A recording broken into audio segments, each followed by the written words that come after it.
What's up, everyone? Today we're going to do a little bit more with laws of logarithms. So let's get into it. All right, so first, a refresher, remember all of these laws of logarithms are in the formula booklet. We're going to use the same ones today, but we're going to combine some together. All right, so first, when you're condensing with multiple laws, you want to always do the power law first, so move all your coefficients to the exponents, and then work with your quotient and product laws. And this is just like order of operations, that you're just going to move from left to right, and whichever law comes first, that's which one you're going to do. So your goal is to have one single logarithm left with no coefficients and no fractional exponents. All right, so our first couple of examples. In letter A, we'll use the exponent law first. So I'm going to take this coefficient of 2 and move it to be my exponent. And now that I have no more coefficients, I'll condense these two into one single logarithm. Since I was adding the two logs, when I combine them, I will multiply the x squared and the y. If you want to, you can put parentheses around that x squared and y, but you don't have to. For letter B, again, applying the exponent law first, I'll take that 1/3 and the 2 and move them.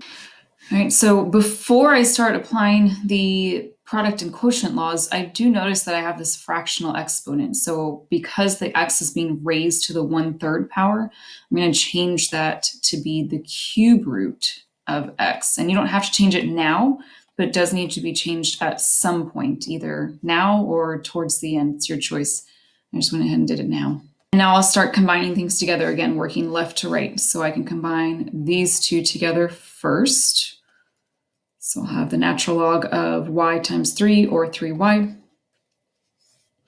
And then I can combine these two together.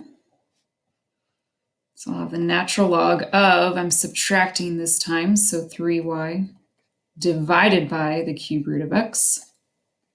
And one last step, which is good because I'm running out of room. I'll have the natural log of this z squared is being multiplied to the fraction I already have.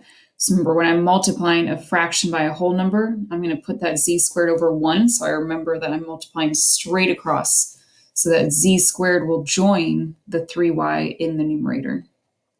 With the cube root of x being in the denominator, you do not have to rationalize it at all. Remember, this is part of the logarithmic function. So if it was just that fraction alone, then yes, we'd ask that you rationalize it by getting the radical out of the denominator.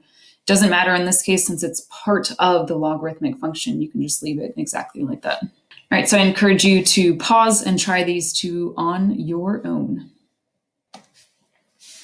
And here are your answers and work to those. All right, now expanding with multiple laws, what I suggest that you do is, if you have a fraction, apply the quotient law first, so separating the numerator and denominator, each with their own logarithm, and then apply the product and exponent laws, and that's just going to depend on what the expression looks like. Be careful and look out for what exactly has the exponent. Is it just the variable, or is it the whole expression? Because it will make a difference. And your goal by the end of this is to have no exponents, no multiplication, no division left within any of the logarithms.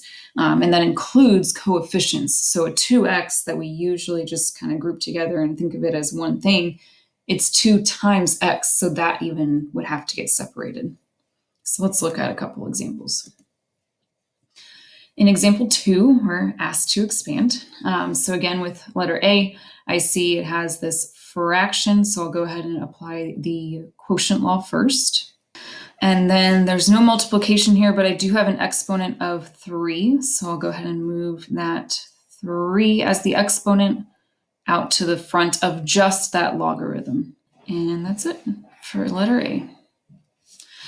Letter B, no division, but if you look closely, you have 3 different pieces of this expression here. I have a 4, I have the x squared, and the square root of x, or square root of y. All 3 are being multiplied together. So that means when I do this first expansion, I'm going to have 3 different natural logs added together. Now I notice 2 things. Number 1, very easily identified. I have an exponent of 2 with the x that will move up to the front of, again, just that one log. But I also have the square root of y. So you could either do this in one step in your head, or I'm going to do it in the next step by writing it out. That I have, since it's the square root of y, I have the natural log of y raised to the 1/2. So when we say there should be no exponents left, that includes if you have some kind of radical, thinking about that radical as an exponent and then moving that exponent to the front so that our final answer looks like this. And again, here's a couple for you to try. I encourage you to pause, try it on your own, and then check back in a second for the answers.